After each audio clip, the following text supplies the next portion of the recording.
Okay, so should we start? Good, Jörg? Or? Yeah, yeah, we can start. Okay. First of all, I would like to thank Alex to agree to give a talk in our machine learning seminar and to wake up so early. I would like to ask Thomas to give a brief introduction. Yeah, okay. So, so Alexandre is an associate professor at the LISTIC lab in the University Savoie Mont Blanc in Annecy in France. So we know each other from there because I did my PhD there. So not the same lab, but we were neighbors. So we had a few interactions. So yeah, we know each other from that time. His current research interests are focused on image and video analysis and semantics in research areas including binary indexing, spatio-temporal visual description, and data fusion, for example, among others. He completed his PhD at the University of Grenoble, more specifically at the GIPSA lab. I hope I'm not wrong here. Correct me if I'm. No, it's okay. And he has published about 100 papers. So I was looking, Google Scholar was 98 this afternoon, with more than 1,500 citations. He also contributed to the OpenCV library with a spatio-temporal filter mimicking the human retina.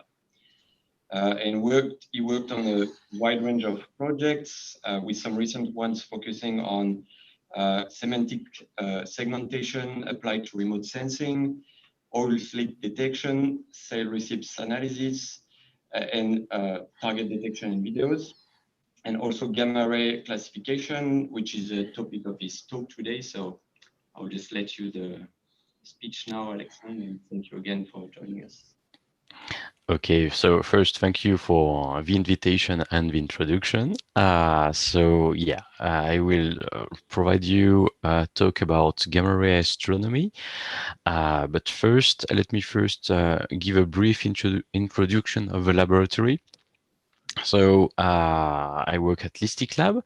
So if you see Europe and France on the map on the bottom right, we are in the southeast part of France, more specifically at Université Savoie Mont Blanc, which is on two sides between lakes and mountains, close to in the middle of the Alps, close to Switzerland and Italy.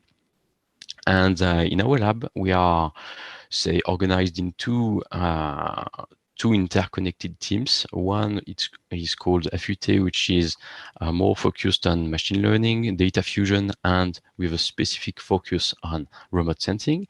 And the other one, Regard, is more oriented on representation and management of human data, but it also has a strong activity on distributed systems, so with strong interaction with machine learning that we conduct. So maybe moving to machine learning, we have some specific activities on deep neural networks for a few years now. Maybe some striking, some important steps. We proposed a few years ago 3D convolution-based deep neural network for semantic segmentation from hyperspectral image analysis. So an important point on such our approach is to provide light networks with lower complexity and fast inference rates. So this was in the case of hyperspectral image analysis, which are heavy data in some sense. It was a way to be efficient and quite fast and accurate. And more recently, we proposed some approaches based on 1D group convolutions dedicated to time series analysis from remote sensing images to conduct, once again, land cover classification. So another way to do a light network, but on different kind of data. And so, as you said, Thomas, we had a large activity on semantic segmentation. And here is another example. For instance, 5 years ago, we considered semantic segmentation on high resolution images, as the one in top middle, but to conduct land cover segmentation, but in a supervised way, but with coarse reference, potentially outdated and very low resolution reference for training. But we obtained quite interesting results. And more recently, we collaborate with Total company, which is now called Total Energies, for oil slick segmentation, detection and segmentation on the sea surface. And in this case, we considered heterogeneous data fusion, for instance, with specifically with SAR images and wind information, and dealing with noisy labels once again. So all these kind of activities was an occasion to write a book chapter on semantic segmentation that should be available this year at Springer. Okay, so just to give another kind of totally different applications. So we had industrial collaboration a few years ago, for instance, with a startup called About Goods for sale receipts detection and understanding from user smartphone uncontrolled captures. So it was quite fun, actually. Last year, we had a project on object detection for assets property management. So we had to detect objects from 360 images. And this year we have some totally different activity with anomaly detection from time series for sun power anomaly detection with another startup. So yeah, we have a nice activity with deep learning and with say strange data. And the aim of this talk today is to present some other activity, which is a collaboration with the physical particle laboratory lab that is our neighbor in the university, and they are interested in gamma rays astronomy. And we built a nice work with the following team. So Michael Jacquemont on the left is our first PhD student in this kind of collaboration. We worked with Thomas Villaume and Gilles Morin on the lab side, so physicists, and Patrick Lambert and I from the LISTIC lab. So it is a work funded by the Asterix H2020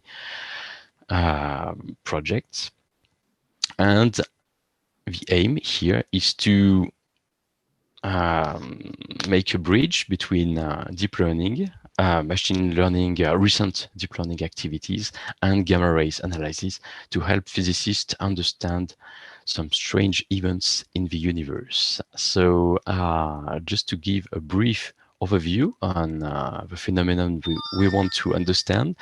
Actually, we are interested in gamma rays detection and source localization, because they are produced by the most violent phenomena in the universe. So typically, as on the illustrations, black holes, pulsars, and supernovas, and AGs. So the aim is to detect them to help understand fundamental physics and maybe probing new physics. So to do so, we have to rely on some sensors. So there are some space-based telescopes, and we are specifically interested in this project by grounded-based telescopes. And here comes the CTA project. That will be the next generation observatory. So here is a synthetic view of the La Palma site.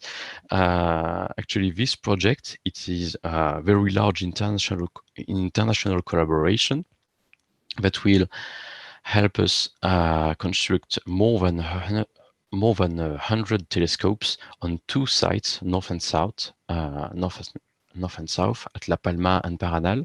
So here is an illustration. So we have very large telescopes, the LSTs, and some others with lower scales. And the idea is to capture a lot of data to detect a maximum possible of gamma rays and understand their originate and then better understand our universe. But in this context, we are working with physicists that collect a lot of data, and here on this site, on this system, we expect to capture something like more than 200 petabytes of data, raw data per year. So we are typically in a big data problem. So just to show that something is real in this project, so a few months ago, the first telescope, the LST-1, has been officially delivered, and he's starting to produce some data. So just to give you an overview, so we have this big set of mirrors that you can compare in size with humans, and the camera is put on top of those masts. So here is another view. It's something like a tiny camera of about 2,000 kilograms that is handled by the system.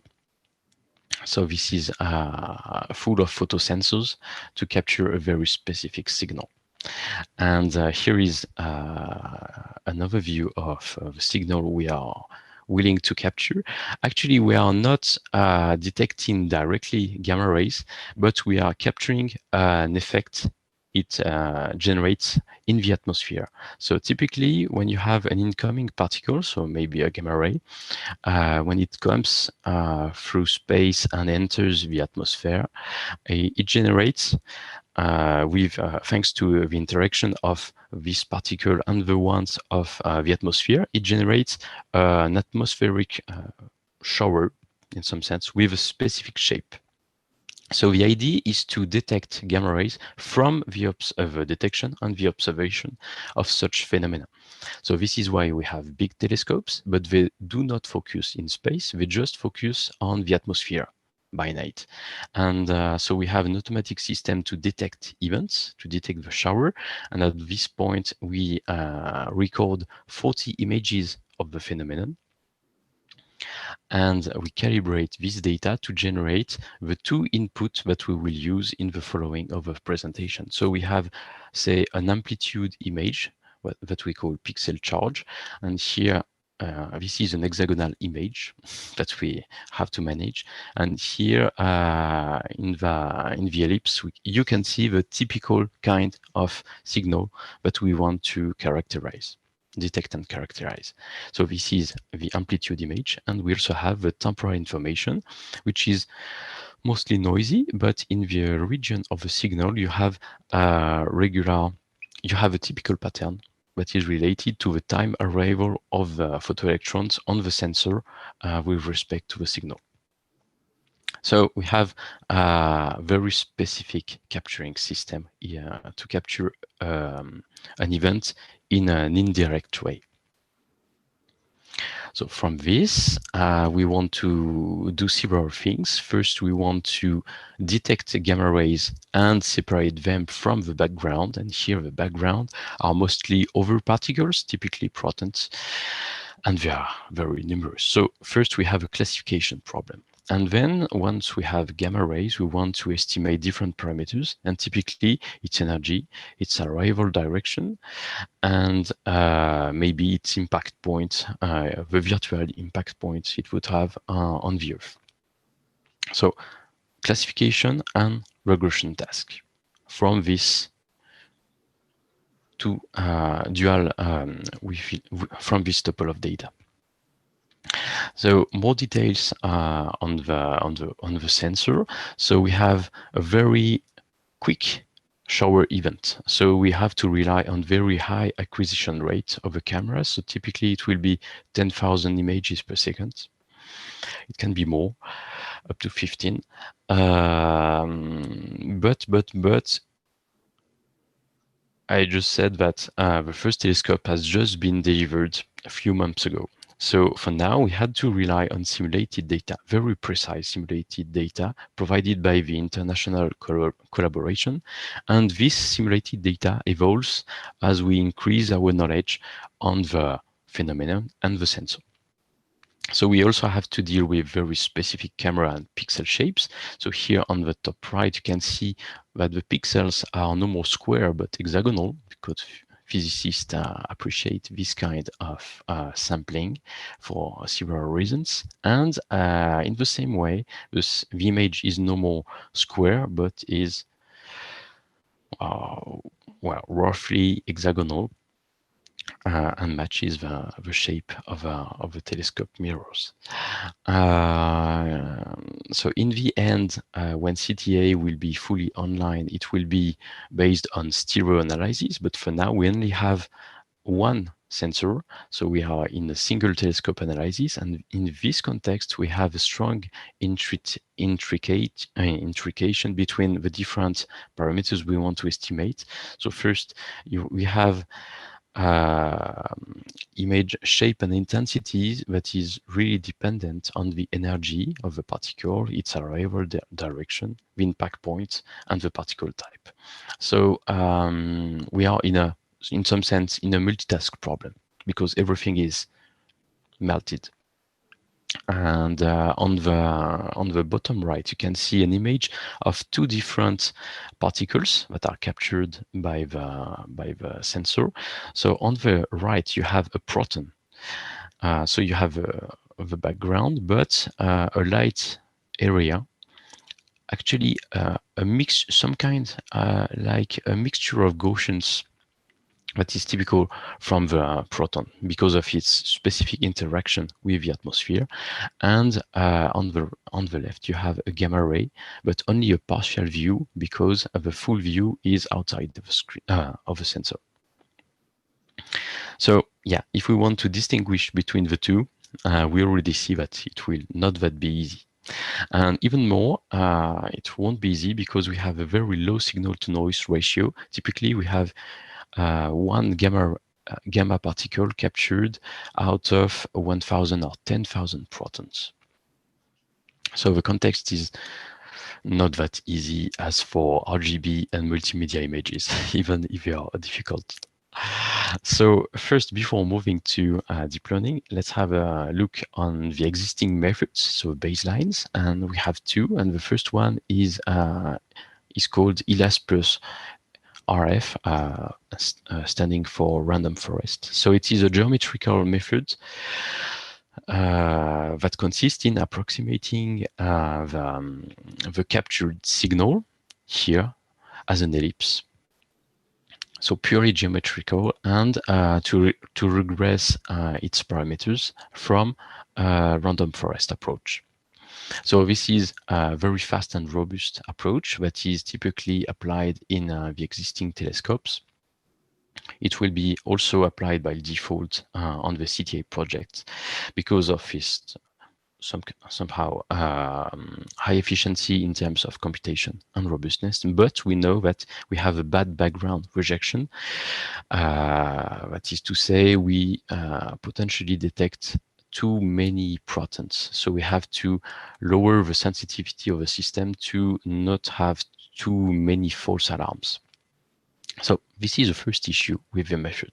But we know that we have another method, which is a classical image processing approach, which is called the Model++ or Impact, and it is a template analysis. So given an input capture of a signal, we want to match this real data to a set of perfectly simulated templates that will help us to regress more precisely the parameters. So this is currently the best approach to obtain the more precise parameters, but it is really too slow. We have too much computation to apply at that it cannot be applied for very high frame rate acquisition.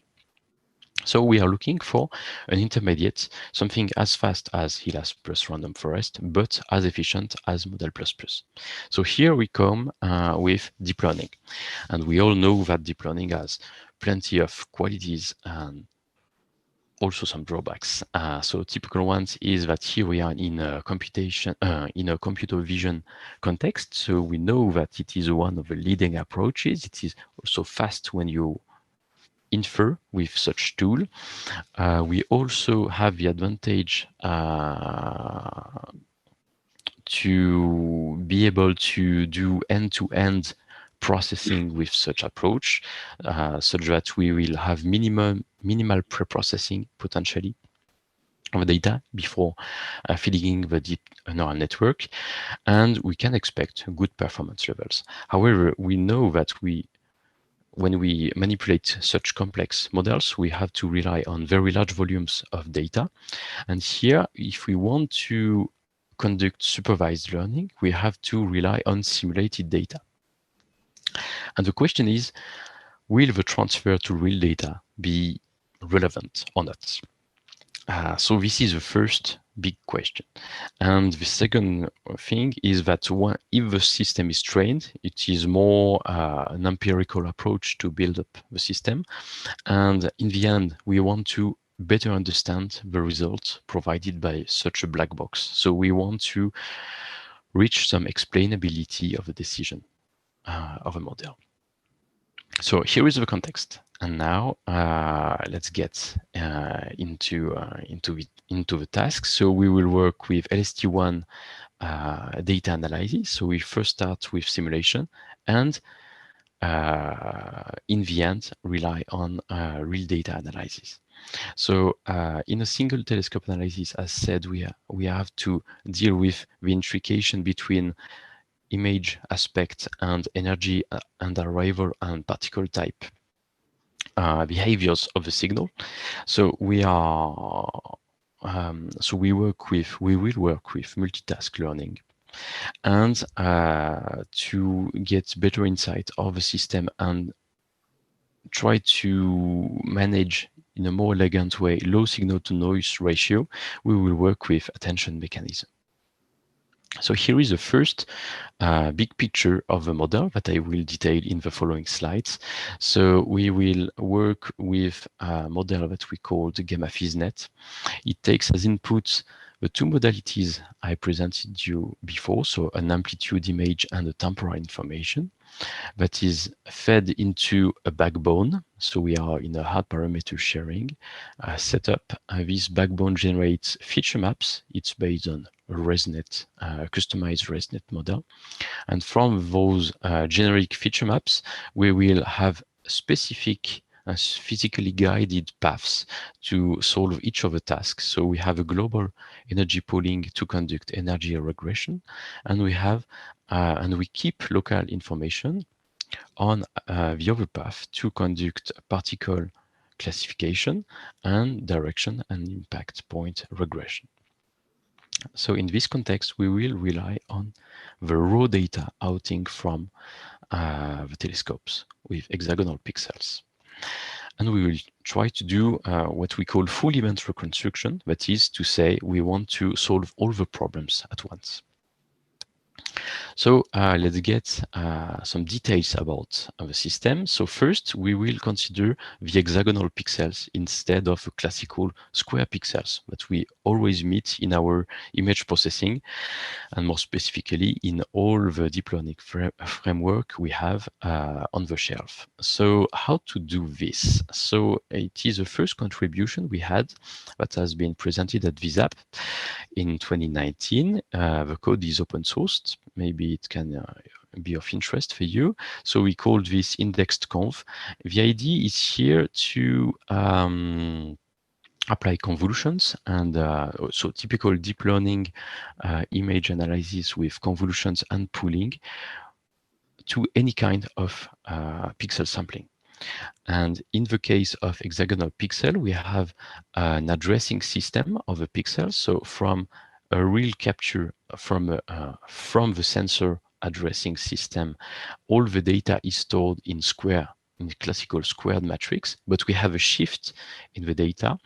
And what we do with index convolution is to simply draw a matching of the index of all the pixels within the image with respect to the convolution kernel we want to apply. So this allows us to directly process the input data without any over or undersampling. So a typical representation of this sampling is here, applied on a host of a cipher dataset with classical square pixels. If we want to interpolate to hexagonal pixel, we can obtain this kind of image. But here, in the context of CTA, we directly apply the model with index convolution on the raw data. Okay, so that was the first step. Now we are discussing about the structure of a model. So a classical approach in the international collaboration to solve this multitask problem is to rely on a set of single task models.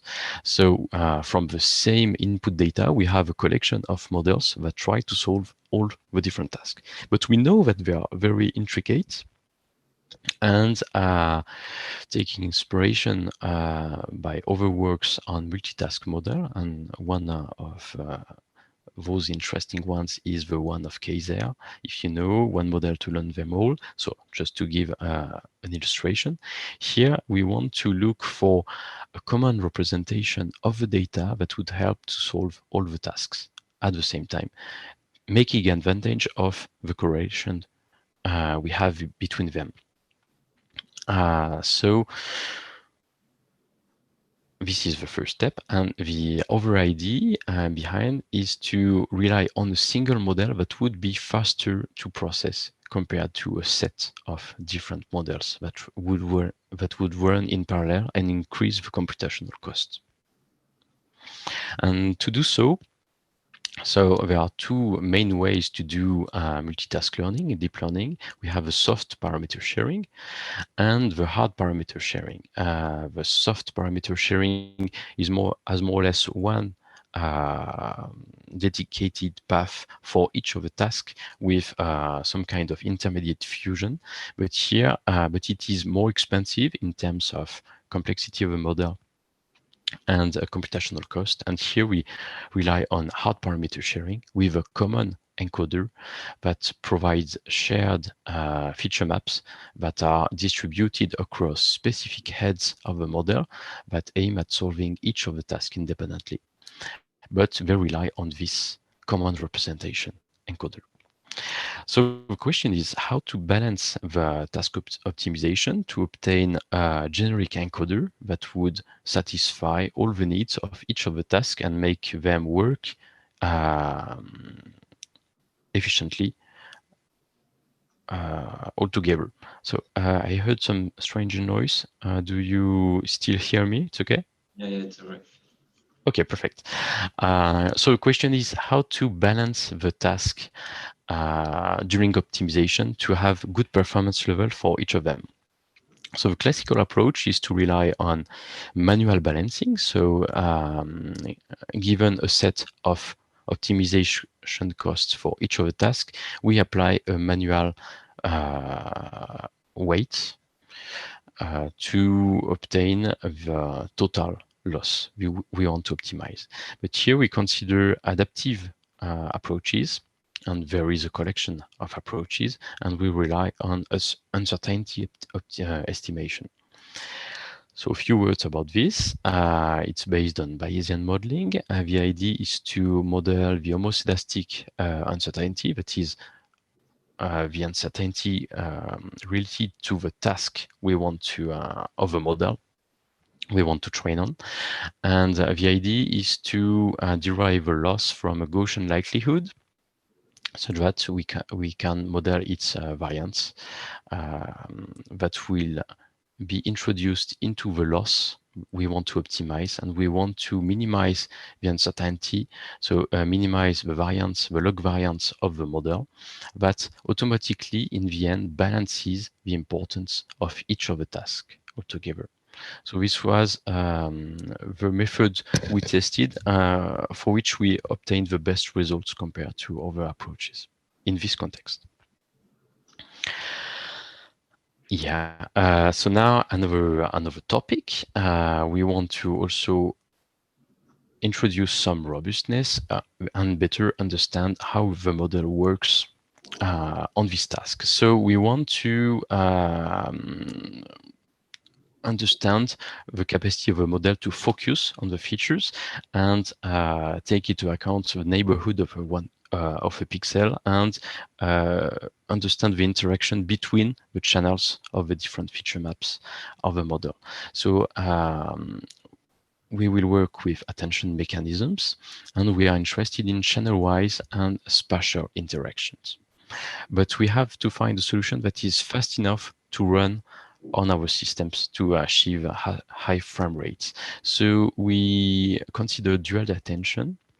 So it was introduced in 2019 or 2020 in semantic segmentation tasks.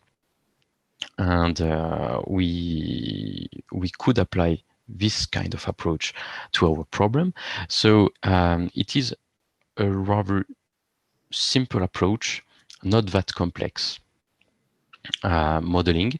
So considering a set an input feature map on the left side of the picture, we have two different paths. One is the classical squeeze and excitation channel-wise attention that tries to find a weight, an importance weight of each of the input feature maps. Of input feature maps. So you simply modulate the importance of each of the feature maps depending on of a feature of a sample attention weight identification, and in parallel you have a spatial attention maps that consist in first compressing all the feature maps into a single one and then regress a spatial attention maps, and both two are fused using a simple Adama product. So this is a simple way to do channel and spatial attention with few additional parameters, but it is already some more parameters. So how to introduce this into our model? Then we applied first this model in the backbone section. That is the part that applies convolution, so that is interested in spatial information. And here our backbone is the ResNet 56 model, the Cypher 10 version with full preactivation, in the sense that we have normalization activation before convolutions with the added indexed index convolution. So all the convolution modules are indexed convolution, as I presented you before. And Dualdetention is inserted just before each pooling operation. So it is a rather discrete introduction of attention, and you will see that it doesn't increase the cost that much, but provides some interesting advantages.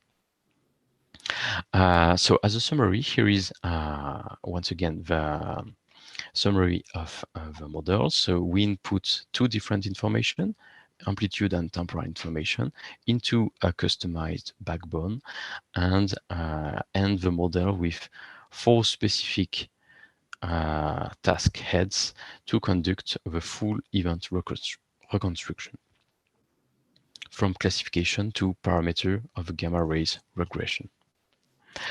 And now, before moving to evaluation of the system, we have to discuss about the simulation data, the data we want to rely on.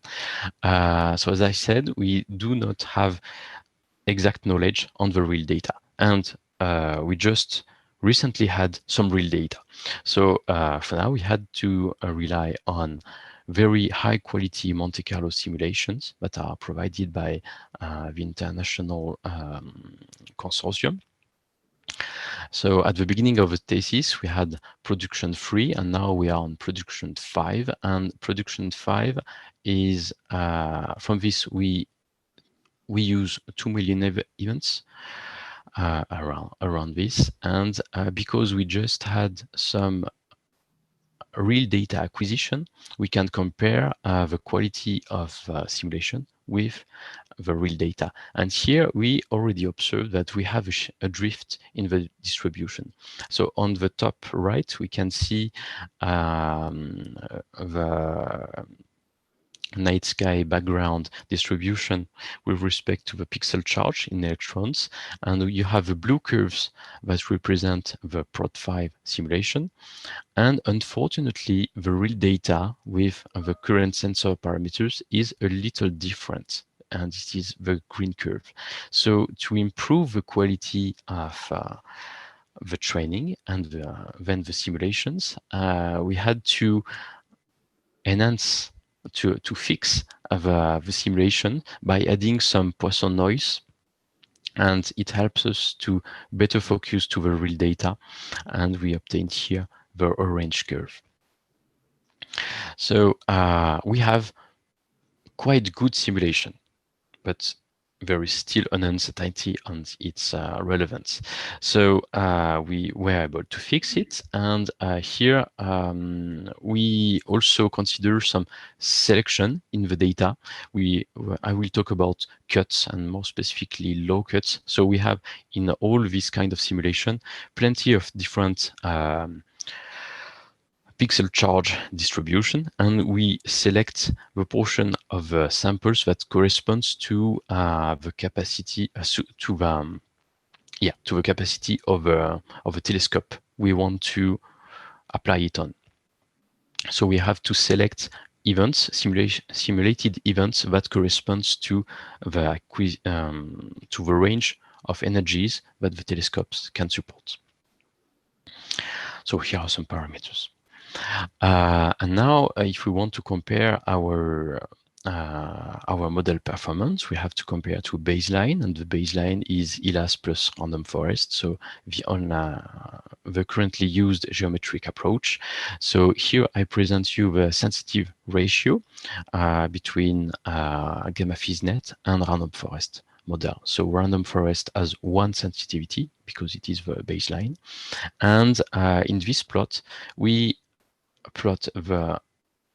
represent the sensitivity ratio with respect to the energy bins of the potential events we can observe. So we observe that first we have a gamma FizzNet model that has a very interesting increased sensitivity for low energy events, and this is particularly of interest for physicists because it allows them to increase, to comply first with the capacity of the telescopes. We are less limited by the algorithm behind, and it allows us then to discover extragalactic and transient phenomena. So this is their first aim. And but we have some over information of those plots. So if we train gamma FizzNet on the Prod5 data, so the pure simulation data without any correction, we can observe that we have a higher sensitivity with this model, but we have a lower sensitivity when we train the model with a corrected distribution of data, but we are still better than the baseline. But we are anyway sensitive to the shift in the distribution, while Elast plus random forest is not. So we highlight once again the sensitivity of deep learning models to a shift in the distribution.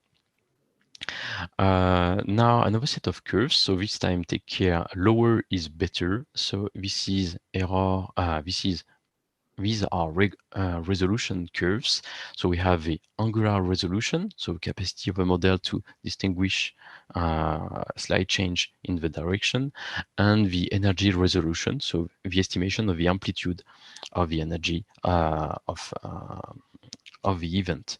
And we see in yellow and green curves the baseline, Elast plus random forest models. So we have higher errors, and we have bigger errors for the lower energies, while for our deep learning models, with and without correction of data, we have much lower errors for the lower energies. So this is the main interest of the physicist. However, we have very close performance levels for higher energies, and we can also see that for the data corrected model, we can have a higher error for higher energies. So we have a warning here, and we have to take care. But anyway, for the lower energies, we can expect the model to be more efficient. But we are still on the simulated data.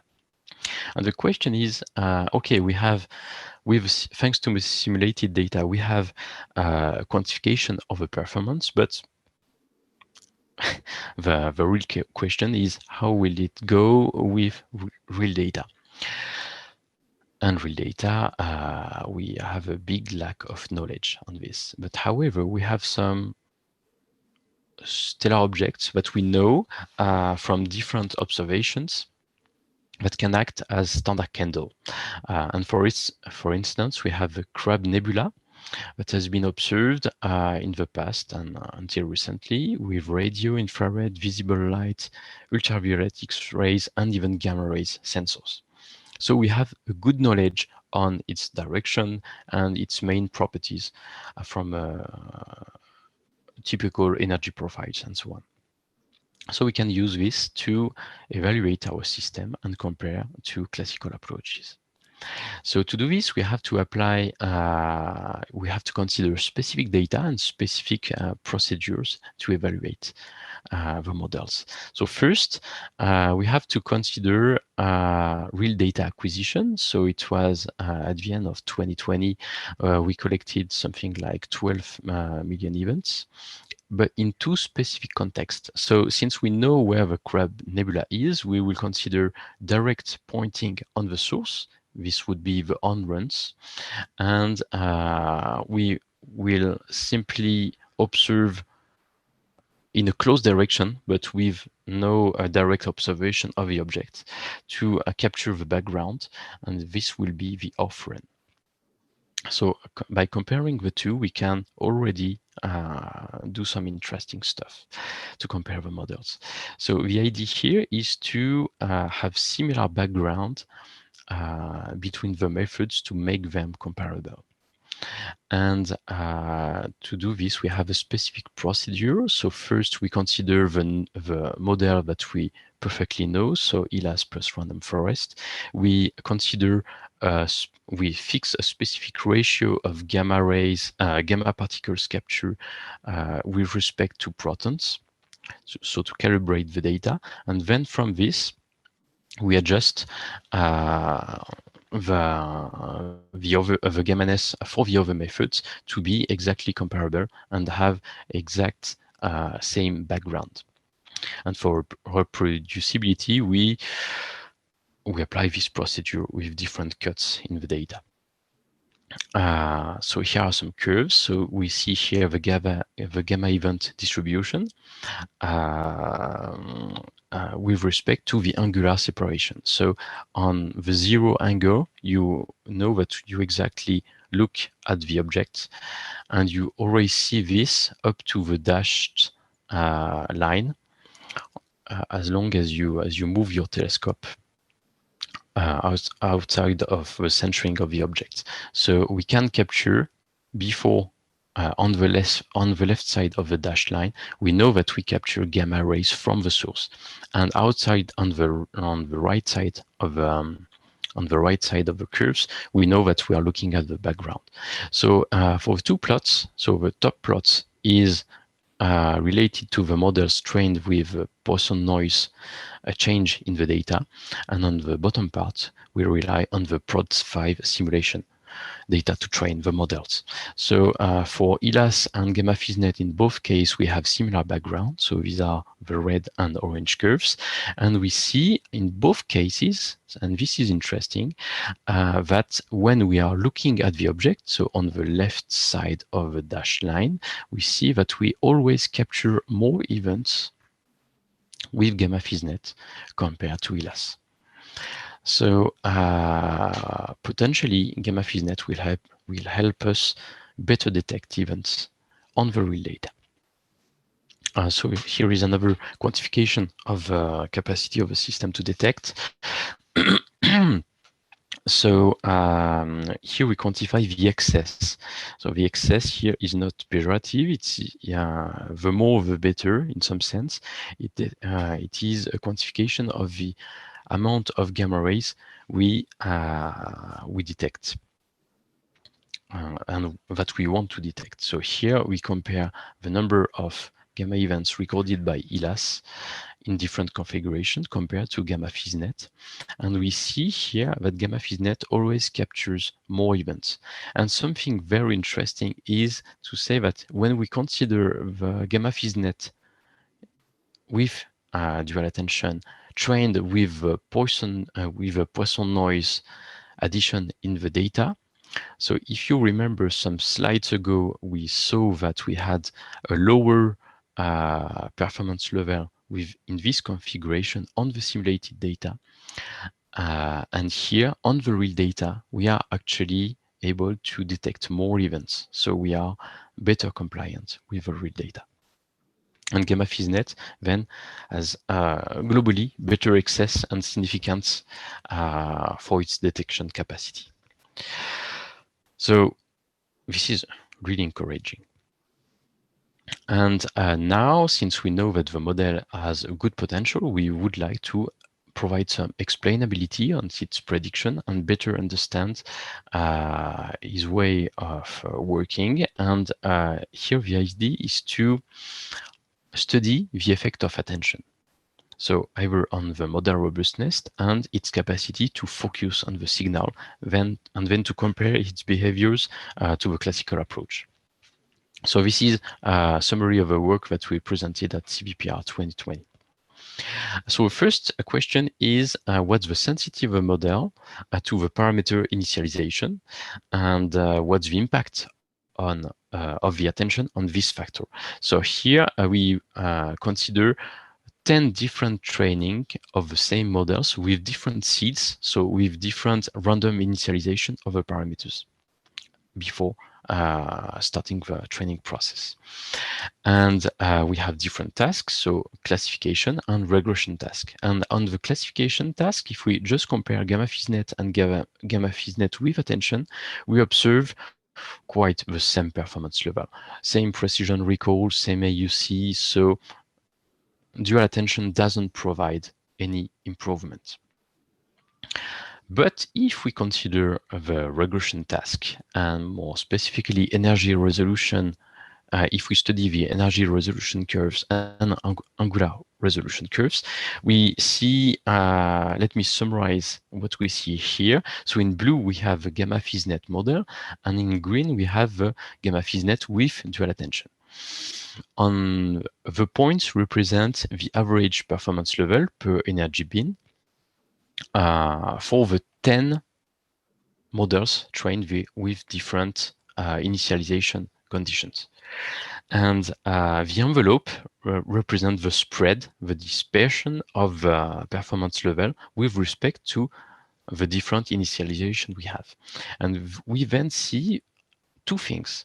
First, when we consider attention mechanism, we have an increase in the performance level. That is to say, we have a decrease in the error estimate of the energy and the angular resolution. The green curves, gamma PhysNet with attention, are lower, so here better.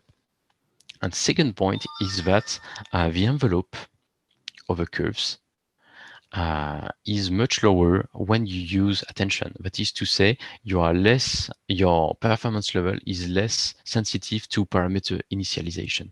And this is even more noticeable on the energy curves for the higher energy. And if you remember the preliminary curves, we know that we have good performance level at high energies, but in this region, we are fighting against the baseline, and if we can provide lower uncertainty and lower dispersion, it will be much better to convince the physicists to use deep learning approaches.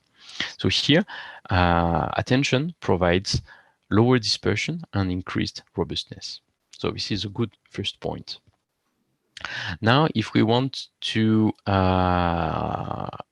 observe, to benefit from visual explanation methods to better understand the functioning of the models, we will consider two different visual explanation methods. So first, GradCam, that you may know, and we will also compare with the observation of the spatial attention maps with on the two models, Gamma FizzNet and Gamma FizzNet DA, when applicable. So first, a few words about GradCam. So it's a visual explanation method. So you consider your model on top. You have an input signal. You pass the data through the encoder. You can collect the activation maps that are generated all along the system. And from this, you have an energy, you have predictions. And then you, the idea is to compute the derivatives of the outputs with respect to the activation maps. And this allows us to draw heat maps that we can aggregate to generate a global heat map that shows, that is here to show which part of the signal is the most considered by the model to provide its predictions. And it can be positive or negative contribution. It's the same thing here. And we also have another tool, which is the spatial attention maps that are generated within the backbone when we consider Gamma FizzNet DA. So we have here at least three different attention modules, and for each of them, we can consider the spatial attention map and collect this to build up a new heat map that may correspond to the one provided by GradCam, but by different means. So let's plot this. And here is an example. So here, for the same signal represented on the left column, we plot the GradCam maps for each of the tasks for the two models. So on top, you have the model, the attention maps of GradCam for the model without attention, so Gamma FizzNet. And in the middle, you have the attention maps for each of the tasks for Gamma FizzNet with attention. And here we have very interesting observations. First, if we consider the classification task, so the second left column, we see that both models with and without attention focus on the signal. So the signal is here. If you see my mouse, we have strong importance of the areas around the signal for both methods by a different extent, but we know that we focus on the signal. And it can also, in some sense, explain the fact that we have similar performance level for both methods with and without attention, as I showed you some slides ago. But we also showed some slides ago that we had different behaviors with and without attention for the regression task. And here we also observe some strong differences. Specifically, when considering energy and direction, so altitude and azimuth estimation, we see that without attention, the model focuses on the boundaries of the images. So this can be due to the fact that when we apply convolution, we introduce some zero padding on the boundaries of the images that can disturb the estimation. But however, when we introduce attention, then we see that the system always focuses in the region of the signal. And this is very interesting because it perfectly complies with the functioning of Elast plus random forest approach from the physicist point of view. So we show them that we rely on the signal region and not the background, and even more, not on the boundaries. That's it. And now if we want to compare the model with the GradCam maps with attention to the maps we have, to the spatial attention maps we have within the backbone. So on the bottom line, we see a representation of the attention of the spatial attention maps for the three pooling stages of a model and the combination. And we see that for all of them, we have a specific behavior around the signal. So at the final scale, for the first attention map, we have more attention on the signal, but the surrounding is noisy too. So the system always looks in the neighborhood.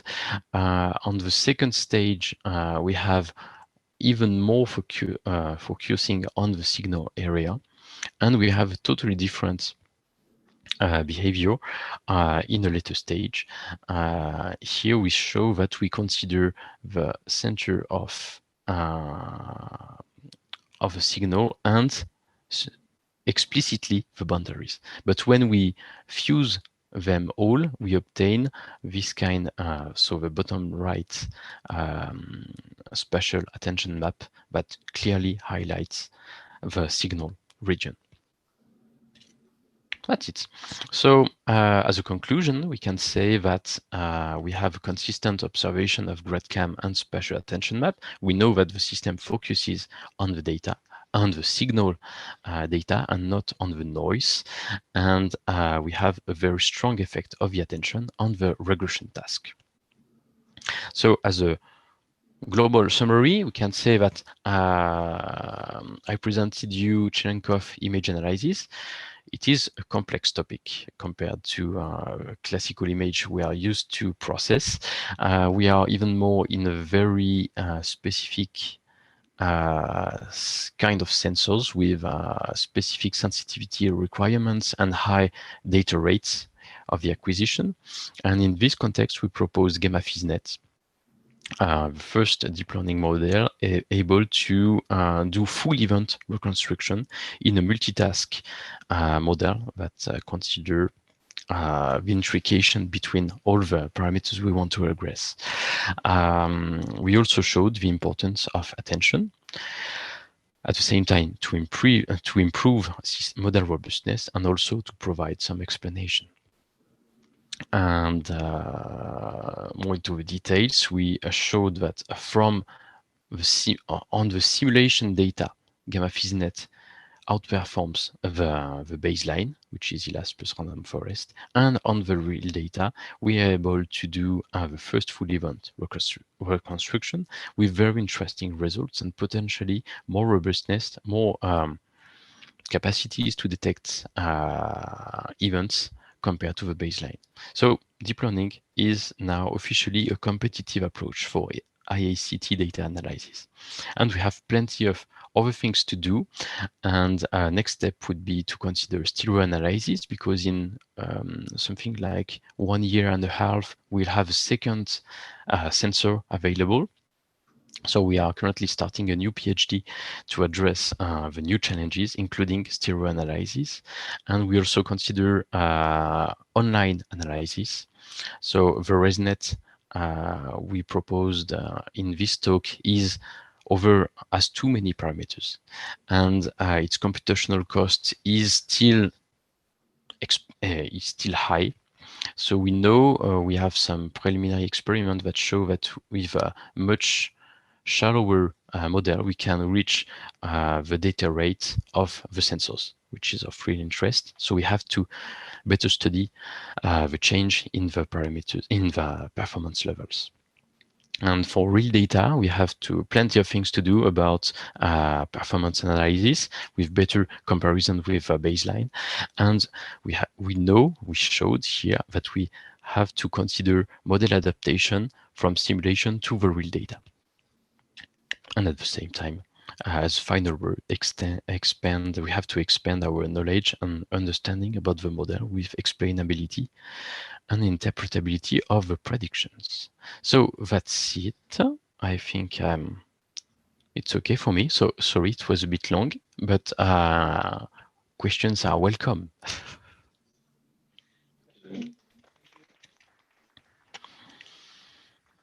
Question?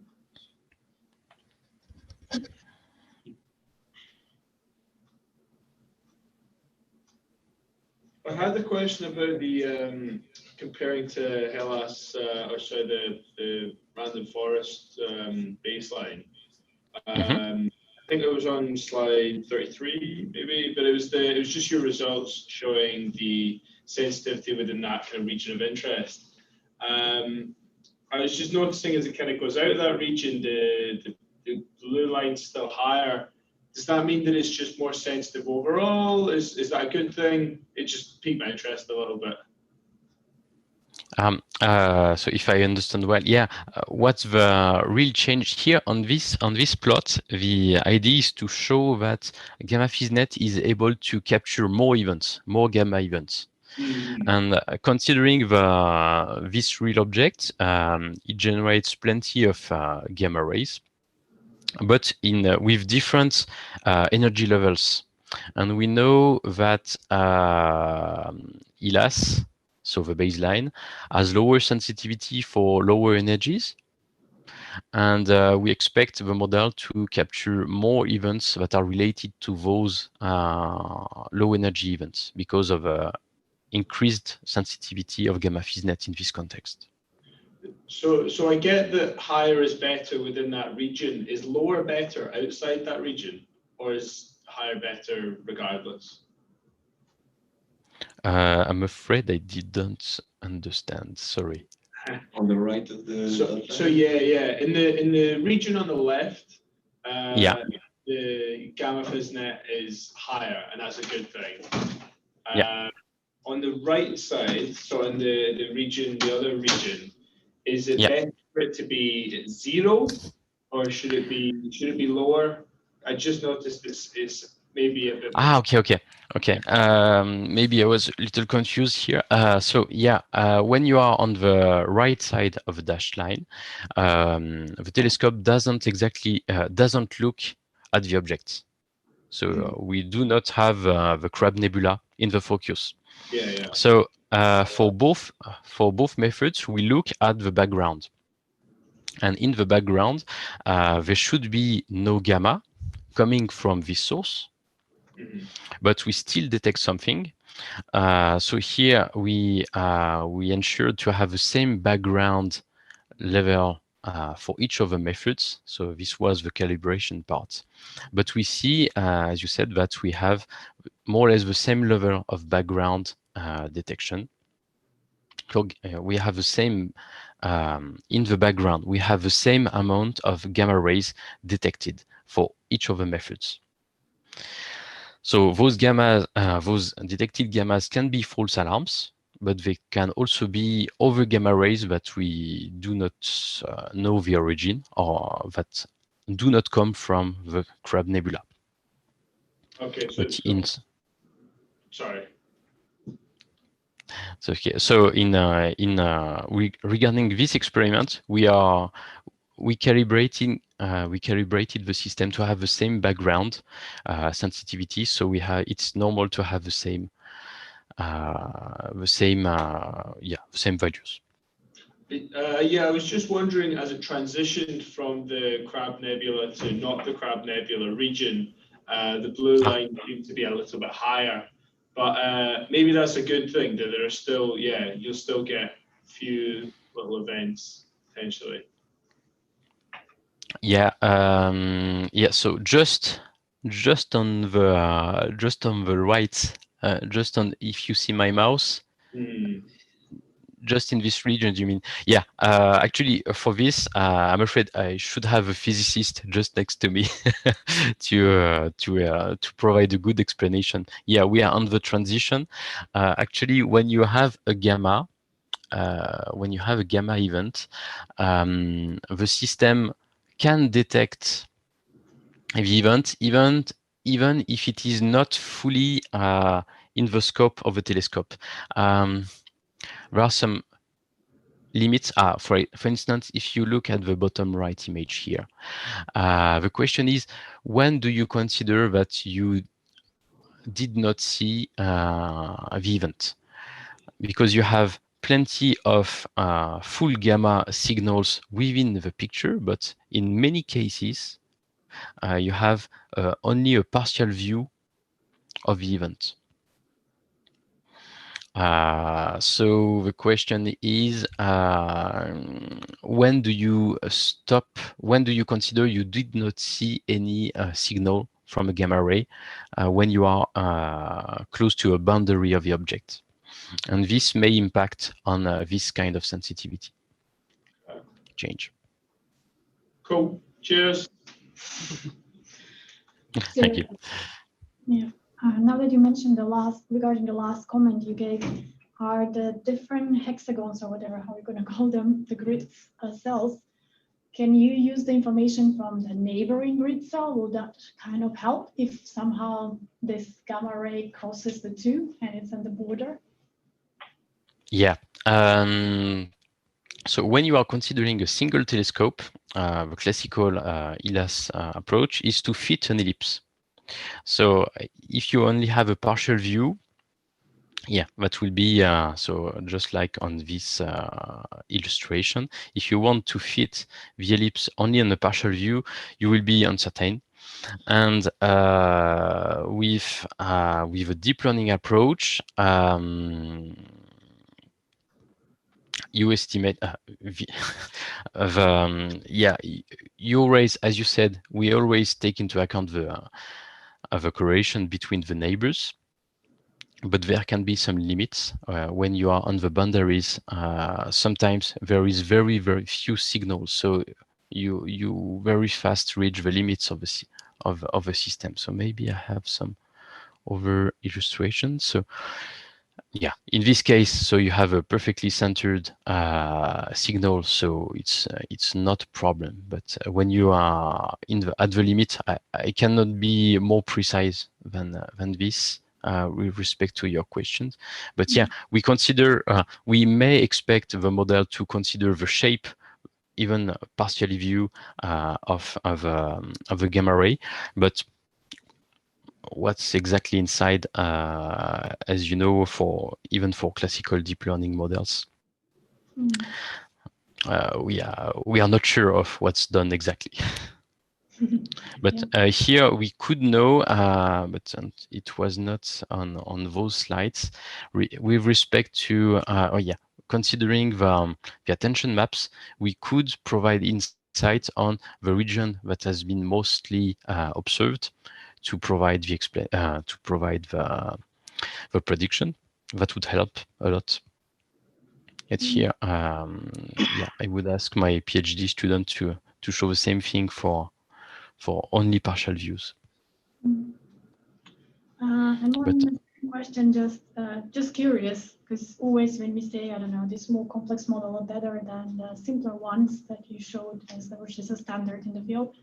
Did you compare in which cases both models agree, and in which cases they really disagree? And is there a case where maybe the Elast model works really well for some events or for some cases, and when the other doesn't? So what happens in these kind of gray areas? So first thing to consider is that for Elast plus random forest, the approach is when you have such kind of acquisition, they only select the pixels that are nearby the event, and they totally reject the background, the remaining of the image. So in this context, if you want to fit very precisely an ellipse, the event should be, say, well defined.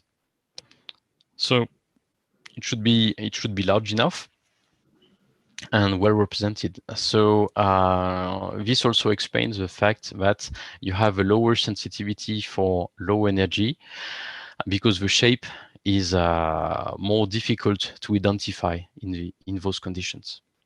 But the deep learning model is able to do this in a from the performance analysis, we showed that we are better in this context. However, when we are on very well-defined objects, the difference between the two is not that obvious. And here, this is the next step we have to conduct for. It was exactly in the perspectives to develop for. We have to consider more event-wise comparison between the two. for real data. Thank you. Sounds interesting. Are the data available only to the people, to the consortium, or are some of these data sets will at some point be available for open source for everyone? So if I understand well, you are talking about the share of the data to the community. Mm-hmm.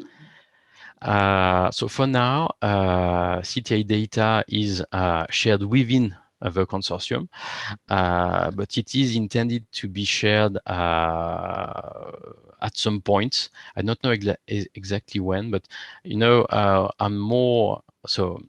We are image processing researchers, and the philosophy is very different from the ones of the physicists. For instance, they always deliver data when they are perfectly sure of it. So delays are always extended. And for instance, for a PhD, it was very difficult for him to contribute to a review, to a journal paper, because when a physicist emits a journal paper, there is a unique journal on the topic, such that they do not want it to be combated in some sense, or to be updated with new results. So they want to build very solid things. And I think the same thing applies with data. So for now, it's only shared within the community, but I think it would be at least 6 months to release or more to make it fully shared online. And the same applies to the simulated data, or it's just the real data? I think for both, but here, if you are interested, I will ask to the physicist to get more details if you want to play with this. Okay, thank you. And yeah, bouncing on that, I was wondering what is the difference between the different versions of the simulated data?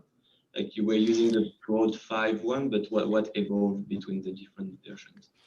Yeah, so for this kind of data, so physicists have a gradual increase in their knowledge on the phenomenon. So they gradually update their simulated model of the Monte Carlo simulations. So they have refined simulations of particle shower, but so this is the first evolution path, but the other path is the knowledge about the sensor.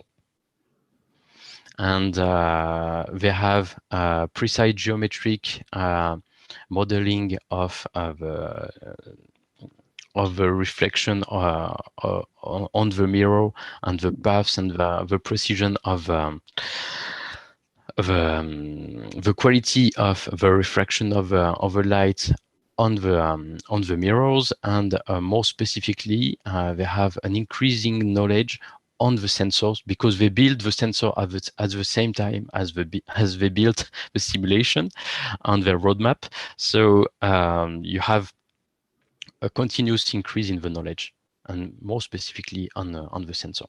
You know, the sensor, the noise rejection on the sensors has continuously evolved along the 3 years of this PhD. And even the last Prod 5 should have been the last one, but when it is already a very high quality of the data, but when they observed the first real data, they were astonished by the change. And our PhD student made the comparison between its initial training on the previous production of simulation on Prod 4 and Prod 4 simulation applied to the training of the models. It provided very awful and totally awful results on the first data samples that we received. So we have very high sensitivity on the simulation data quality. Thanks. but it's mostly guided by the sensor. I'm not sure if I followed, but how do you define an event? Maybe this is domain specific and you might not know it, but just curious to you, how do you label the images when you train? Is that something that is very easy? Is it manual? Is there a script that just goes and calculates something? How is an event? Yeah, so for a simulation, that's quite easy because we simulate the atmosphere, we simulate an incoming particle, and from probabilistic systems and physical models, we are able to simulate the spatiotemporal event rules. So from a simulation point of view, it is perfectly controlled.